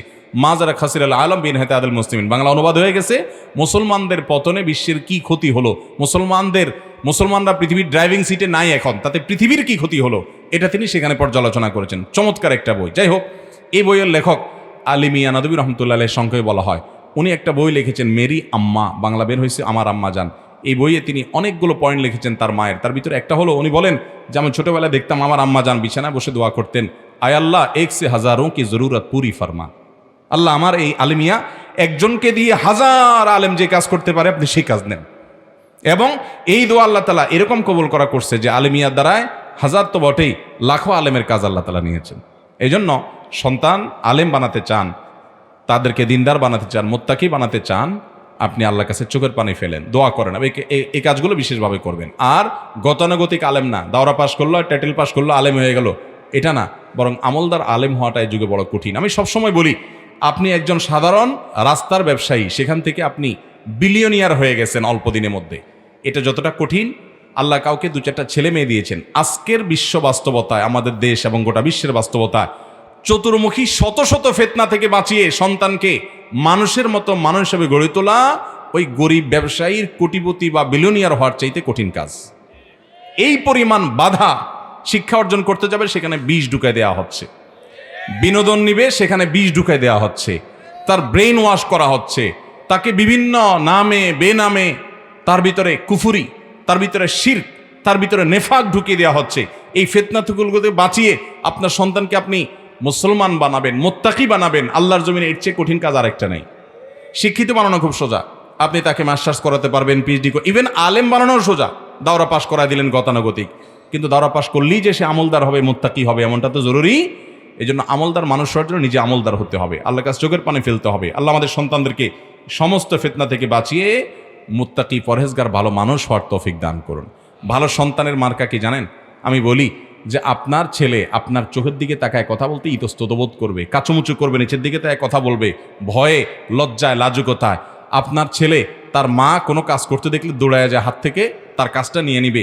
আপনার ছেলে আপনার জুতার উপরে তার জুতা দিয়ে পাড়া দিতে তার বিবেকে বাঁধবে। এইরকম চরিত্রবান, এইরকম ভালো সন্তান আজকাল শুধু সোনার হরিণই নয়, সমাজ থেকে রীতিমতো হারিয়ে গেছে বললে ভুল হবে না। ভয়ঙ্কর একটা সময় আমরা পার করছি, আমাদের তরুণদেরকে ধ্বংসের দ্বার প্রান্তে নিয়ে যাওয়া হয়েছে। আল্লাহ তাআলা এই ফিতনা থেকে আমাদেরকে হেফাজত থাকার তৌফিক দান করুন, আমাদের ফ্যামিলিগুলোতে আল্লাহ তাআলা হেফাজত করুন। কিছু গান আছে বাজনা সহ, এর অর্থ দেশত্ববোধক, বাজনা ছাড়া গাওয়া হলে গুনাহ হবে কিনা। যদি দেশত্ববোধক কোনো গান থাকে আপনি গাইলেন, সেখানে কোনো বাজনার ব্যবহার নাই, সেটা শরীয়তের দৃষ্টিকোণ থেকে নাজায়েজ হবে না যদি তার কথার ভিতরে কোনো শিরকপূর্ণ কথা না থাকে। নবী করিম সাল্লাল্লাহু আলাইহি সাল্লাম বিভিন্ন সময় যখন তিনি মসজিদে নববী নির্মাণ করেছেন, যখন তিনি খন্দকের পরিখা খনন করেছেন, অনেক সময় তিনি অনেক কিছু গেয়ে উঠেছেন। এমনকি যখন হুনাইনের যুদ্ধে সবাই মানে ছত্রভঙ্গ হয়ে গেছে নবী সাল্লাল্লাহু আলাইহি সাল্লাম, তখনও কিন্তু গেয়ে উঠেছেন আনান নবিয়্যু লা কাযিব আনা ইবনু আব্দুল মুত্তালিব। তিনি দোয়া করেছেন আল্লাহুম্মা গফিরিল আনসারি ওয়াল মুহাজিরা, আল্লাহুম্মা লা আইশা ইল্লা আইশাল আখিরা ফাগফিরিল আনসারি ওয়াল মুহাজিরা। এরকম বিভিন্ন সময় নবী সাল্লাল্লাহু আলাইহি সাল্লাম বিভিন্ন শের বা কবিতা গেয়েছেন। অতএব আপনার দেশকে নিয়ে যদি কোনো ভালো কথামালা থাকে, কোনো গান থাকে, গজল থাকে, বা কোনো আপনার দেশত্ববোধক কোনো কিছু থাকে, সেটা আপনি গাইতে পারেন, কোনো অসুবিধা নাই, মিউজিকের ব্যবহার ছাড়া, এবং শিরক যদি শিকার না থাকে বলতে কোনো অসুবিধা নেই। এরপরে প্রশ্ন হলো, নামাজ পড়ি কিন্তু নামাজে মন বসে না, এখন আমার করণীয় কি? নামাজে মনোযোগ সৃষ্টি করার জন্য অনেকগুলো করণীয় আছে। এক নম্বরের করণীয় হলো চোখের গুনাহ থেকে বাঁচা। যারা চোখের গুনাহ করে, চোখ দিয়ে হারাম জিনিস দেখে, মোবাইলে, হোয়াটসঅ্যাপে, ইউটিউবে, বিভিন্ন জায়গায়, এরা এবাদতের স্বাদ পায় না। আপনি অন্তত পরীক্ষামূলকভাবে 2টা মাস বা কিছুটা দিন আপনি চোখের গুনাহ থেকে পরিপূর্ণভাবে বাঁচার চেষ্টা করেন, ইনশাআল্লাহ আপনি দেখবেন ইবাদতের স্বাদ পাবেন। ইবাদতের স্বাদ নষ্ট করে চোখের গুনাহ, চোখের জেনা, এটা এখন মহামারী হয়ে গেছে। দ্বিতীয়ত, হারাম উপার্জন বর্জন করতে হবে ইবাদতের স্বাদ পেতে হলে। হারাম উপার্জনকারী ইবাদতের স্বাদ পাইতে পারে না। তৃতীয়ত, নামাজের মনোযোগের জন্য বিশেষ করে এবং নামাজের তৃপ্তি পাওয়ার জন্য বিশেষ করে আপনি সলাতের আগে সলাতের মনোযোগ নষ্টকারী বিষয়গুলো থেকে দূরে সরে আসবেন। মোবাইল টোবাইল আগে থেকে বন্ধ করবেন এবং আল্লাহর দিকে মনোনিবেশ করবেন। চতুর্থত, আপনি সালাতের মধ্যে যে দোয়াগুলো পড়েন, নামাজের মধ্যে যে জিকির, দোয়া, সূরা পড়েন, এগুলোর অর্থ জেনে নেন, তাহলে অর্থ জানলে আপনার মনোযোগ রাখতে সুবিধা হবে। 5 নম্বর, খুবই কার্যকর একটা উপায় হলো আপনি নামাজে যত বেশি সময় দিবেন তত বেশি আপনার মনোযোগ ধরে রাখা সহজ হবে। যত বেশি সময় দিবেন, আপনি 4 রাকাত নামাজ পড়তে 5 মিনিট টাইম লাগান, আপনি আজকে থেকে 10 মিনিট টাইম দেন, আমি আল্লাহর উপর ভরসা করে আপনাকে নিশ্চয়তা দিতে পারি আপনার নামাজে মনোযোগ আসতে বাধ্য। আমি নিজে আমল করে দেখেছি যে মনোযোগে অসুবিধা হচ্ছে, টাইমটা বাড়াই দিলাম, লম্বা রুকু করলাম, সিজদা লম্বা করলাম। আমার এক ভাই পরিচিত আছে, নাম বললে আপনারা সবাই চিনে যাবেন, সারা দেশে সবাই চিনে, কিন্তু নাম বলবো না, আমি জেনারেল শিক্ষিত মানুষ, তাকে চিনবেন না এমন কোনো মানুষ এখানে নেই। ওনার নামাজ আমি দেখি যে আমি এত সুন্দর করে নামাজ পড়তে পারি না। আমি দেখি যে 4 রাকাত নামাজে আল্লাহর বান্দা 15-20 মিনিট জানান। উনি একা না, আরও একজন আছেন তার সাথে, এই দোনো ভাইকে আমি চিনি। 15-20 মিনিট সময় লাগে। আমার অফিসে আসেন, দেখি যে তার নামাজ শেষ হয় না, ওই 2 রাকাত সুন্নতি পড়তেছে কিন্তু 10 মিনিট সময় লাগিয়ে দিচ্ছে। আমি জিজ্ঞেস করলাম একদিন, ভাই এত সময় কি করেন আপনি? নামাজ তো আমরাও পড়ি, এত সময় তো লাগাই না। উনি বলছেন, ভাই দুনিয়ার হাজার ধান্দা, এত ব্যবসা বাণিজ্য, তো আমি করি কি, দাঁড়িয়ে যখন সূরা কেরাত পড়ি তখন আমি নিজের সঙ্গে নিজে তেড়ামি করি, যতক্ষণ পর্যন্ত আমার পরিপূর্ণ মনোযোগ আল্লাহর দিকে না হবে ততক্ষণ আমি রুকুতে যাব না। আমি এই জন্য কেরাত পড়তেই থাকি, সূরা একটার পর আরেকটার পর আরেকটা পড়তেই থাকি, যে আমার পরিপূর্ণ নিজের স্যাটিসফ্যাকশন না হয়েছে, হ্যাঁ আল্লাহর সাথে আমি কানেক্টেড হয়েছি, একেবারে ফুল কানেক্টেড হয়েছি, সব মনোযোগ বাদ দিয়ে আল্লাহর দিকে রুজু হতে পেরেছি, এটা না হলে আমি রুকুতে যাই না। আবার রুকুতে যাওয়ার পর তাসবিহ পড়তে থাকি, আমি উঠি না। আমি নিজের সাথে তেড়ামি করি যে না, আমার মনোযোগ পরিপূর্ণ রুকুতে আল্লাহর কথা পরিপূর্ণ স্মরণ হবে এবং আল্লাহর সাথে আমার কথোপকথন চলবে, মুনাজাত মা আল্লাহ সালাতকে সহিহ মুসলিম হাদিসে বলা হয়েছে। এটা যতক্ষণ না হবে, আল্লাহর সাথে ফুললি কানেক্টেড যতক্ষণ আমি না হব, ততক্ষণ মধ্যে আমি রুকু থেকে মাথা উঠাই না, লাগুক 5 মিনিট। এরপরে সেজদা গেলে একই অবস্থা করি আমি। তো আমার যেটা মানে তার এখান থেকে আমার যেটা রিয়েলাইজ হয়েছে সেটা হলো যে যেই ইবলিসের নামাজের মধ্যে মনোযোগ নষ্ট করে, ওই ইবলিসই সম্ভবত ওনার মনোযোগটা তাড়াতাড়ি আনায় দেয়, কারণ এটা লস প্রজেক্ট হয়ে যাবে। এই লোক যেভাবে তেড়ামি শুরু করছে যে না মনোযোগ না আসলে সে উঠবে না, তাহলে তাসবিহ পড়তে পড়তে পড়তে আমল নামা তো ভরে যাবে। এই জন্য ইবলিসে হয়তো তাড়াতাড়ি বলে ভাই অন্যদিকে মনোযোগ দিস না, তুই তাড়াতাড়ি আল্লাহ দিকে মনোযোগ দিয়ে উঠ তাড়াতাড়ি। এই জন্য ভাইরা নামাজের মধ্যে দীর্ঘ সময় নিয়ে যদি আপনি নামাজ পড়েন, ইনশাআল্লাহ মনোযোগ আসতে বাধ্য। আপনি পড়বেন তুফাল মিলমার্কা নামাজ, আবার বলে মনোযোগ আসে না, কোত্থেকে আসবে মনোযোগ? আল্লাহ আমাদেরকে ধীরে ধীরে সালাত আদায় করার তৌফিক দান করুন। এরপরে প্রশ্ন হলো, আমি ছেলের আকিকার গোশত কাউকে না দিয়ে সব নিজে খেয়ে ফেলেছি, আমার কি আকিকা সঠিক হয়েছে? আকিকার গোশতর বিবরণ দিবেন। এ আল্লাহর বান্দা সব খেয়ে ফেলছে নিজে রান্না করে, অসুবিধা নাই ভাই। আকিকার গোশত যদি কেউ সবগুলোই তিনি রান্নাবাড়া করে খেয়ে ফেলেছেন, কাউকে দেন নাই, আকিকা হয়ে যাবে। এটা কোরবানি গোশতের মতো, কোরবানি হয়ে যাবে, আকিকা হয়ে যাবে। কিন্তু এটা করা উচিত না। তার জন্য উত্তম হলো যে সব খেয়ে ফেলছেন নিজে, বাচ্চার নানা দাদা এই বেচারাদেরও তো একটু হক আছে, অন্তত তাদেরকে তো কিছু দিবেন। কিন্তু যদি কাউকে নাও দেন, আকিকা হয়ে যাবে। বাট এরকম স্বার্থপরতা অবশ্যই হওয়া উচিত না। আল্লাহ বলেছেন কোরআনে ফাকুলু মিনহা ওয়া আত'আমুল কানিআ ওয়াল মু'তাররা ওয়া আত'আমুল বাঈসাল ফাকির আয়াতে আসছে। যার কারণে আমরা কোরবানি গোশত নিজেও খাবো, আত্মীয়স্বজনকে দিব, গরিব দুঃখীকে দিব, এবং আকিকার গোশত একইভাবে। আমাদের নবী হযরত মুহাম্মদ সাল্লাল্লাহু আলাইহি সাল্লাম ছাড়া আর কোনো আলেম, মাওলানা এবং ইমামকে হুজুর বলা যাবে কিনা? ভাই আমাদের দেশে এরকম কিছু লোক আছে, বলে যে হুজুর শুধু একজন। হুজুর কয়জন? উনি কে? মুহাম্মদ সাল্লাল্লাহু আলাইহি সাল্লাম। এরকম কিছু লোক দেখছেন না? এগুলো বেশিরভাগ দেখবেন নামাজই পড়ে না। অতিভক্তি চোরের লক্ষণ, একটা কথা শুনছেন না? এটা হলো অতিভক্তি। আবার অনেকে আছেন যে না বুঝে এটা বলেন, হয়তো উনি নামাজ পড়েন, আমি সবাইকে ব্লেম করছি না। দেখুন হুজুর শব্দের অর্থ কি? আমরা কিছু সাধারণ মানুষ আছি, সব কিছু 1 ইঞ্চি 1 ইঞ্চি বেশি বুঝি, এবং এটা তার একটা যে ভাই দুনিয়াতে হুজুর শুধু একজনকে বলা যাবে, উনি হলো হুজুর, হুজুর সাল্লাল্লাহু আলাইহি সাল্লাম। আর এরা কিসের হুজুর? এরা সব নকল হুজুর। এরকম যারা বলেন ওনারা হুজুর শব্দের অর্থই জানেন না। ভাই হুজুর শব্দের অর্থ হলো উপস্থিত। এখানে শব্দের অর্থটা উদ্দেশ্য না, উদ্দেশ্য হলো আপনি বাংলা যদি বলেন জনাব, অথবা যদিও জনাব শব্দটা বাংলা না, বাকি আমরা জনাব বললে বুঝি, বাংলা মতো এটাকে বুঝি। অতএব জনাব বলে আপনি কাউকে সম্বোধন করেন, সম্মানসূচক সম্বোধন, জাস্ট ওইটা হুজুর বলে বোঝানো হয়, এছাড়া আর কিছু না। অতএব সেটা আপনি কোনো আলেমকে বলতে পারেন, যে কোনো দিনদার মানুষকে বলতে পারেন, নবী করিম সাল্লাল্লাহু আলাইহি সাল্লামের প্রতি সম্মান রেখে তাকে বলতে পারেন। আবার অনেকে আরেক গ্রুপ আছে, তারা বলে যে হুজুর মানে উপস্থিত, নবীজি তো এখন দুনিয়াতে নাই, উনি তো ওফাত হয়ে গেছে তার, তাহলে তাকে কি হুজুর বলা যাবে? এটা হলো আরেক আতলামি আর কি। এটা হলো আরেক আতলামি আর কি। আরে ভাই হুজুর বলতে বোঝানো হয় কি? বোঝানো হয় হলো সম্মানিত কাউকে সম্মান করে সম্বোধন করা হচ্ছে। এখানে উপস্থিত অনুপস্থিতির ব্যাপার নাই যে প্রেজেন্ট থাকলে হুজুর আর যদি প্রেজেন্ট না থাকে তাহলে মুজুর, এরকম কোনো কথা নাই। অতএব এগুলো হলো অতিরিক্ত বাড়াবাড়ি আমাদের। এরপরে প্রশ্ন হলো, বাবার বাড়ির সম্পত্তি ননদ ভাবিকে মা বাবার খেদমত করার জন্য দিলে মুখে মুখে দিয়ে দিয়েছেন, কিন্তু তখন আমার ছেলেরা নাবালক ছিল, তখন ছেলেরা সম্পত্তির দাবি, এখন ছেলেরা সম্পত্তির দাবি করেছে, এই অবস্থায় আমি কি করব যদি বলতেন? 25 বছর আগের কথা। যদি কোনো ননদ বাবার বাড়ির সম্পদ তিনি তার ভাবিকে দিয়ে বলেছেন, ভাবি মা বাবার খেদমত তো আমারও করা উচিত, আল্লাহ আমাকে অনেক দিয়েছেন, আমার দরকার নাই, আমার সম্পদগুলো আপনাকে দিলাম, বিনিময়ে আপনি আমার মা বাবার খেদমত মৃত্যু পর্যন্ত আমার পক্ষ থেকে করবেন, তাহলে এটা তার জন্য জায়েজ আছে। কেমন যেন তিনি লোক নিয়োগ দিলেন বাবার খেদমতের জন্য, ভাবি নিজের দায়িত্ব তো করছেনই, ননদের তরফ থেকে এক্সট্রা করছেন, সেই জন্য তাকে দিয়ে দিলেন, জায়েজ আছে। আর মুখে মুখে যদি দিয়ে থাকেন, ভাবিও সেটা অ্যাকসেপ্ট করে যদি সে সার্ভিস দিয়ে থাকেন, তাহলে এটা দেওয়া হয়ে গেছে, এখন আর সন্তানদের সেখানে আপত্তি করার সুযোগ নাই। রোজার সময় বাচ্চারা যদি কথা না শুনে বেয়াদবি করে, তাহলে রোজা রেখে বাচ্চাদেরকে ধমক বা শাসন করা যাবে কিনা? বাচ্চাদেরকে শাসন সবসময় করতে পারবেন, রোজা রেখেও করতে পারবেন, রোজা না রেখেও করতে পারবেন, তবে শাসনটা যেন জুলুমের পর্যায়ে না হয়। শাসন এক জিনিস, নির্যাতন আরেক জিনিস। শিশুকে নির্যাতন করতে পারবেন না, সেটা জায়েজ নাই, কিন্তু শাসন করতে পারবেন। পশ্চিমা দুনিয়া তারা আমাদেরকে বলে যে না, বাচ্চাদেরকে শাসনও করা যাবে না। আপনি জানেন ইউরোপ আমেরিকাতে পৃথিবীর অনেক দেশে আছে যে বাচ্চাদেরকে জোরে ধমক দিলে থানায় কল করে পুলিশ আনায় তারা ধরায় দেয়, বাপ মারে। আমি টোকিওতে গেছি, জাপানে, এক ভাই এসে বলতেছে, হুজুর বহুত কষ্ট করে ফ্যামিলিটাকে আনছি এদেশে, অনেক টাকা পয়সা খরচ করে, পোলা আমার দেখি যে বেলায়নে চলে খুব ভয়ঙ্কর জায়গায় চলে যাচ্ছে, তাকে একদিন একটু জোরে ধমক টমক দিলাম বাসায়, সে থানায় পুলিশ ফোন করে আইনা আমার ধরায় দিস। এবং এরপরে আমাকে থানা ডেকে নিয়ে মিউচুয়াল করাই দিল যে তুমি একটা বাসা ভাড়া করো, সে বাসায় তোমার ছেলে থাকবে, ওই বাসায় তুমি যাইতে হলে ছেলে পারমিশন দিলে যাবা, আর না দিলে নাই, আর ছেলের দিকে চাইয়াও কথা বলতে পারবো না, তাহলে তোমার খবর আছে। এখন আমি টাকা পয়সা দিয়ে, আগে তো ছেলে ঘরে ছিল, এখন বাইরে, তার আকাম কুকাম করার রাস্তা আরও সহজ হয়েছে, আমি টাকা দিয়ে ছেলের আকাম কুকাম করতে হেল্প করতেছি। এ হলো আমার দুঃখ। তো এলো পশ্চিমা দুনিয়ার অবস্থা, তাদের পরিবার ব্যবস্থাপনা ভেঙে শেষ হয়ে গেছে। তাদের অনুসরণ করলে আমরা ধ্বংস অতল তলে চলে যাব। নবী করিম সাল্লাল্লাহু আলাইহি ওয়াসাল্লাম আমাদেরকে সন্তানদের শাসন করতে বলেছেন, মুরু আওলাদাকুম বিসসালাতি ওয়া হুম আবনাউ সাবঈ সিনিন ওয়াদরিবুহুম ইযা বালাগু 10। 7 বছর বয়স থেকে বাচ্চাদেরকে নামাজের নির্দেশ করতে বলেছেন, 10 বছর বয়স থেকে শাসন শুরু করতে বলেছেন। অতএব শাসন করতে হবে, কিন্তু নির্যাতন নয়। আবার একেবারে অতিরিক্ত ব্যক্তি স্বাধীনতা দিতে গিয়ে পশ্চিমাদের মতো সন্তানদের ধ্বংস করা যাবে না। আমার স্বামী নাই, আমার হজ করার খুব ইচ্ছা, কিন্তু আমার যে টাকা আছে তাতে দুজনের একসাথে খরচ দেওয়া সম্ভব নয়। এখন আমি কি মেয়ে হয়ে একাকি হজে যেতে পারবো?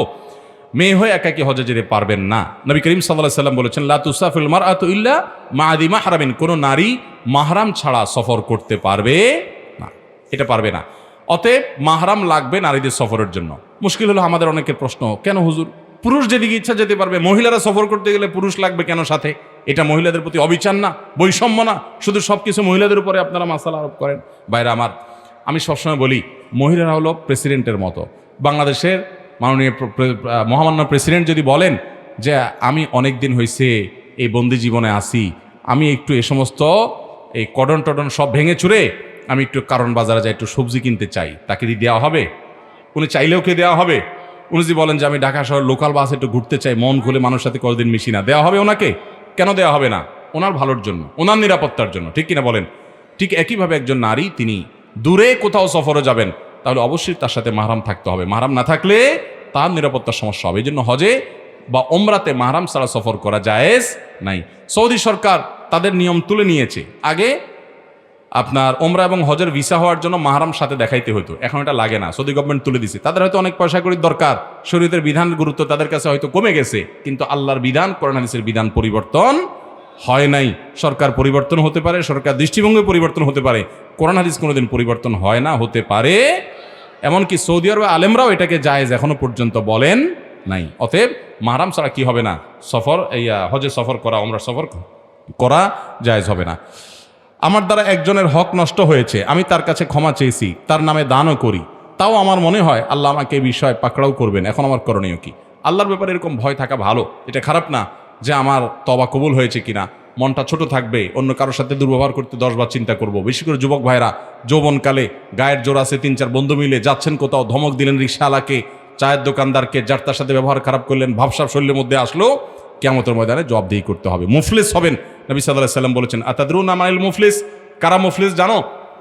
সাহাবীরা বলছেন, আল মুফলিসু ফিনা মান লা দিনারা ওয়া লা দিরহামা। হে আল্লাহর রাসূল, পয়সা কই নাই, তারই তো আমরা মুফলিস বলেছি। নবী সাল্লাল্লাহু আলাইহি ওয়াসাল্লাম বলেছেন, না, এটা না। মুফলিস হলো সে যে অনেক আমল করে যাবে, কিন্তু কিয়ামতের ময়দানে সব ওই যে দুনিয়াতে কাউকে গালি দিছে, কাউকে মারছে, সব পাওনাদারদের পাওনা দিতে দিতে রিক্ত হস্ত হয়ে তারপর সে জাহান্নামে যেতে হবে। অতএব ভাইরা, কোনো মানুষের হক নষ্ট করা যাবে না।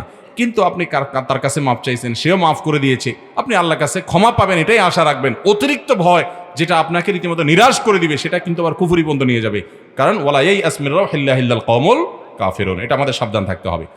এরপরে প্রশ্ন হলো, আমার স্বামী ঝগড়া হলে প্রায় বলে তোকে তালাক দেব, কিন্তু অন্য আরেকদিন রাগের মাথায় বলে ফেলেছে তালাক দিলাম, কিন্তু একবার বলেছে, তাহলে কি স্ত্রী সম্পূর্ণ তালাক হলে নাকি পূর্ণ সংসার করা যাবে? দয়া করে বলবেন। যদি বলে তালাক দিলাম, তাহলে তালাক হবে। যদি তালাক দিলাম বলে, তাহলে কি হবে? তালাক হবে। যদি এক তালাকের জন্য বলে, এটা এক তালাকই বিবেচিত হবে। কিন্তু এরপরও যদি আবারও বলে, বা এর আগে যদি আবারও বলে থাকে, তাহলে সেক্ষেত্রে সেগুলোও কিন্তু কাউন্ট হবে। এই জন্য আমি খুলনা দারুল উলুমে যখন পড়ি, আমাদের ওস্তাদ মুফতি গোলাম শাহ হুজুরের কাছে তালাকের ফতোয়া জিজ্ঞাসা করতে আসলে আগে ধরে মাইর দিয়ে নিতেন, ধরে আগে পিটা, এরপরে মাসালা দিতেন, এটা বেয়াদব, আর কাম পাও না, কিছু হইলে এসে বউরে এসে তালাক মারো, আগে মায়ের হবে, তারপরে মাসালা হবে। অতএব অনেক পুরুষ আছে এই কথা কথা বউকে তালাক দেয়। তালাক এমন একটা জিনিস, সালাতুন জিদ্দুন না জিদ্দুন ওয়া হাজলুহুন না জিদ্দুন, দুষ্টামি করে করলে কি হবে? তালাক পতিত হয়ে যাবে। এরপরে প্রশ্ন হলো, বড় ভাই পিতা মারা যাবার পর অন্য ভাই বোন ভাইদেরকে বাবার হক না দিয়ে নিজে দখল করে ও ঠকায়, এর পরিণাম কি, শাস্তি কি? এই মজলিসে এমন কোনো বাপের পুত মায়ের পুত আছেন যে বলতে পারবেন আল্লাহর শুকর আদায় করে হাত তোলে যে আমার বাবা মারা গেছেন কিংবা মা মারা গেছেন, বাবা বা মায়ের সম্পদে বোনের যা হক ছিল পাই পাই করে হিসাব করে দিয়ে দিছি পুরাটা, এবং বোন নিয়ে গেছে। আপনি কি আমার প্রশ্ন বুঝছেন? বলেন তো আমি কি প্রশ্ন করছি?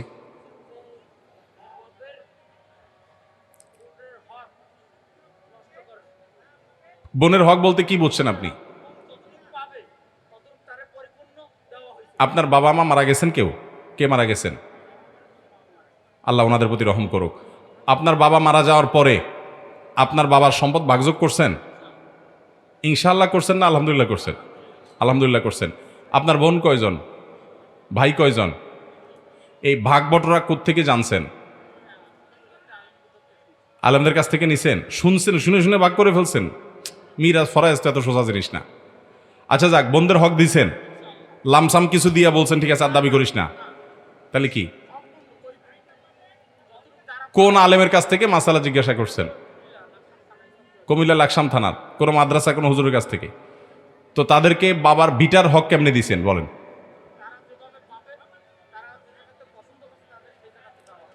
কিন্তু অনেকে বলে ভিটার হক দেওয়া যাবে না, এটা ভাইরা পাবে। পরিপূর্ণ দিছেন? আপনার বোনরা এখন যদি ফোন দেয় আমরা বলবে যে দিছে ভাই ঠিক মতো? নাম্বার বলতে পারবেন বোনের? এটা কেমন কথা, বোনের নাম্বার নাই আপনার কাছে?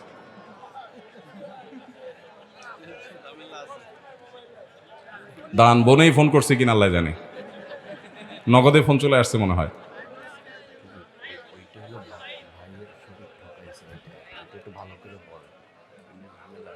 জি ভাই, আচ্ছা ফোনে নাই, বাকি দিছেন আপনি, তাহলে আপনার আর পুরস্কার করতে দেবে। এজাজ বই কই? আমার গাড়িতে বই আছে, এখানে বই আছে, দাও একটা বই দাও, বাইরে একটা পুরস্কার দিয়ে দেই। চলে আসেন আপনি। মাশাল্লাহ মাশাল্লাহ। আপনার বাড়ি কোথায়? তো কোথায়? লাকসাম কুমিল্লা আবার কি? ও লাকসাম হলো আপনার আদি বাড়ি। মাশাল্লাহ মাশাল্লাহ। আপনি বোনের হক পুরোপুরি দিছেন, মাশাল্লাহ। এরকম একজন বীর পুরুষ দেখতে পেরে আমরা আলহামদুলিল্লাহ সবাই শুকর আদায় করছি। মাশাল্লাহ মাশাল্লাহ। দেন ওনাকে দিয়ে দাও, ওনাকে দিয়ে দাও। জাযাকুমুল্লাহ খায়র, এটা আপনার জন্য হাদিয়া। শুকরান। ঠিক আছে ইনশাআল্লাহ। ভাইরা, তাহলে আমরা সবাই বোনের হক আদায় করবো তো ইনশাআল্লাহ? কোনো ভাই যদি বোনের হক আদায় না করে এবং তার সম্পদ যদি আত্মসাৎ করে, নবী করিম সাল্লাল্লাহু আলাইহি সাল্লাম বলেছেন, কেউ 1 বিঘত জমি যদি কারোর আত্মসাৎ করে 7 তবক জমিন তার গলায় ঝুলিয়ে দেওয়া হবে। খুব ভয়ঙ্কর একটা বিষয়। অতএব এই হারাম কাজ করা যাবে। অন্যের সম্পদ চুরি ডাকাতি করলে গুনাহ যা হবে, ভাই বোনের হক নষ্ট করলে গুনাহ আরো বেশি হবে, কারণ এখানে আত্মীয়তার সম্পর্ক রক্ষা নষ্ট করা হয়। আল্লাহ আমাদেরকে হারাম থেকে বেঁচে থাকার তৌফিক দান করুন। আপনাকে লবণচড়া ইয়ং বয়েজ ক্লাব ও খুলনাবাসীর পক্ষ থেকে মোবারকবাদ জানাই। আজকাল বিয়ের জন্য পাত্রপাত্রী খোঁজার সময় বিশেষ করে মেয়েরা সরকারি চাকরি ছাড়া মেয়ে বিয়ে দিতে চায় না। এতে করে যারা ব্যবসায়ী সরকারি চাকরি করে তাদের ব্যাপার কি এত বড় মিছিল কেন? পোলাপানের মনোদুঃখ বাবারা বোঝার চেষ্টা করেন চাচাজিরা। এই প্রশ্ন বিভিন্ন জায়গায় আমার কাছে আসে। সরকারি চাকরি ছাড়া, এখানে অনেক সরকারি চাকরিজীবী আছেন, আমি কাউকে ছোট করছি না, বরং ওনাদের মধ্যে অনেক আল্লাহওয়ালা ভালো মানুষ আছেন, আমি পছন্দ করি, ভালোবাসি। কিন্তু সরকারি চাকরি, শুধু সরকারি চাকরি করে পয়সাওয়ালা হওয়া কোনোদিন সম্ভব? কোনোদিনই সম্ভব না। তাহলে তার মানে আপনি ইচ্ছাকৃত জেনে শুনে চুরি ডাকাতি করতে পারে এই আশঙ্কা আছে, এরকম লোকের কাছে সন্তান দিতে চাচ্ছেন। এটা কোনো, এর মানে এটা বলছি না যে সরকারি চাকরি বিয়ে যাবে না, বেচারা কি আবিতে থাকবে নাকি? তাদের কাছে বিয়ে দেওয়া যাবে, কিন্তু সরকারি চাকরিজীবী না হলে দেব না, এ মানসিকতার লক্ষণ খারাপ। এর মানে হলো হারামের প্রতি কি আছে? টান আছে। মনে রাখবেন, আপনি সরকারি চাকরিজীবী হোক, বেসরকারি চাকরিজীবী হোক, বেকার হোক, দেখবেন সন্তানটা ভালো কিনা, নেককার কিনা, সৎ কিনা। যদি সন্তান সৎ হয় তাহলে মেয়ে দিতে কার্পণ্য করবেন। আমি প্রায় সময় বলি, মেয়ের জন্য ছেলে ভালো খুঁজে পাচ্ছেন না, এলাকায় মসজিদে চলে যান। ফজরের নামাজে নিয়মিত যে যুবক প্রতিদিন হাজির হয় দেখেন, হালাল হারাম মেনটেন করে, মাহারাম মেনটেন করে, হারাম থেকে বেঁচে চলে, এই যুবকের টাকা দুইটা কম হোক, পয়সা দুইটা কম হোক, এই যুবকের সাথে মেয়ে বিয়ে দেওয়ার যদি আপনার সাথে কুফর সব দিক থেকে মিলে যায়, তাকে যদি আপনি চয়েস করার মতো হয় যদি করেন, ইনশাআল্লাহ আপনার মেয়ে সুখী হবে। 14টা বিয়ে হলে 10টা করে প্রতিদিন ভাঙে। আমি মৌলভীবাজার এক মাহফিলে গেছি, চেয়ারম্যান সাহেব এসে বলতেছে, হুজুর মাত্র কয়েকদিন হয়েছে আমি চেয়ারম্যান হয়েছি, এর মধ্যে 25টা বিয়ে ভাঙার বিচার আমার কাছে আসছে। তারপরে আবার একদিন নরসিংদী এক মাহফিলে গেছি, চেয়ারম্যান আমার পাশে বসা ছিল, আমি বিষয়ে কথা বলতেছি, চেয়ারম্যান বলল, হুজুর আমি চেয়ারম্যান হওয়ার পরে বিসমিল্লাহ করছি তালাকের বিচার দিয়া। এইভাবে আমাদের দেশের সংসারগুলো ভেঙে খান খান হয়ে যাচ্ছে, এর অন্যতম কারণ হলো ওই যে ছেলের বাবারা সব খোঁজে হলো আটার বস্তা, ময়দার বস্তা, আর মেয়ের বাবারা সব খোঁজে হলো টাকার বস্তা। মেয়ের বাবারা খোঁজে কি, আর ছেলের বাবারা খোঁজে কি? ময়দার বস্তা। বুঝেন না? ওই যে কি মাখে, মেকআপ। ছেলের বাবারা খোঁজে ময়দার বস্তা, আর মেয়ের বাবারা খোঁজে। ছেলের বাবাদেরকে বলবো একটা মেয়ে খোঁজেন যে আপনার মেয়ে হবে, আপনাকে বাবার মতো শ্রদ্ধা করবে, যার ভিতরে আল্লাহর ভয় আছে, তাকওয়া আছে। আর ছেলের বাবাদেরকে বলবো, মেয়ের বাবাদেরকে বলবো আপনার একটা ছেলে খোঁজেন মেয়ের জন্য, যে আপনাকে বাবার মতো সম্মান করবে, আপনার মেয়েটা তার কাছে সুখে থাকবে। টাকা পয়সা মানুষকে সুখী করতে পারে। আমি প্রায় প্রতিটা মাহফিলে বলার চেষ্টা করি, আমাদের যারা বাবার বয়সী আছেন এখানে, ওনাদেরকে জিজ্ঞাসা করেন সারা জীবনে, সারা বছরে বউকে অর্থাৎ চাচিকে একটা শাড়িও হয়তো দিতে পারে নাই, 2 বছর হয়তো একটা শাড়ি দিছে, কিন্তু মোহাব্বত সুপার গ্লুর মতো, মেড ইন জাপানের মতো। আর পোলাপান এখন ইয়াং, দেখেন যে বউরে বিয়ের আগে থেকেই চটপটি, ফুচকা, বাদাম, তারপরে আপনার চাইনিজ, শাড়ি, চুড়ি, মেকআপ দিতে দিতে অবস্থা খারাপ। আর মোহাব্বত মেসেজে, ইনবক্সে, ফেসবুকে, হোয়াটসঅ্যাপে, টেলিফোনে, দিনে রাতে, এখানে সেখানে দিতে দিতে শেষ। মগর দেখা যায় বিয়ে হইতে দেরি, ঠুস করে ভাঙতে চায়না মালও আরো বেশি লাস্টিং করে। তো এই দুরবস্থা কেন? এর কারণ হলো আমাদের বিয়েগুলোতে আমরা দিনদারিতাকে প্রাধান্য দিচ্ছি না, এজন্য আমাদের ধ্বংস হচ্ছে। অতএব দিনদারিতাকে প্রাধান্য দেব। যে সমস্ত বাবা মারা সন্তানদের জন্য এরকম সরকারি চাকরিজীবী হইতে হবে, পয়সা আলা হবে চিন্তা করেন, শর্ত দেন, এগুলো সন্তানদের দুঃখী হওয়ার বা সুখী না হওয়ার অন্যতম কারণ। আল্লাহ তাআলা আমাদের বাবাদেরকে, মাদেরকে, মুরব্বীদেরকে হেদায়েত দান করুন, তারা যেন সন্তানদের জন্য উপযুক্ত দিনদার পাত্রপাত্রী নির্বাচন করতে পারেন, সেই তৌফিক দান করুন। অনেক দীর্ঘ আলোচনা, প্রশ্নোত্তর হয়ে গেল। আমরা যা জানলাম, শুনলাম, বুঝলাম, আল্লাহ তাআলা আমাদের সবাইকে আমলের তৌফিক দান করুন।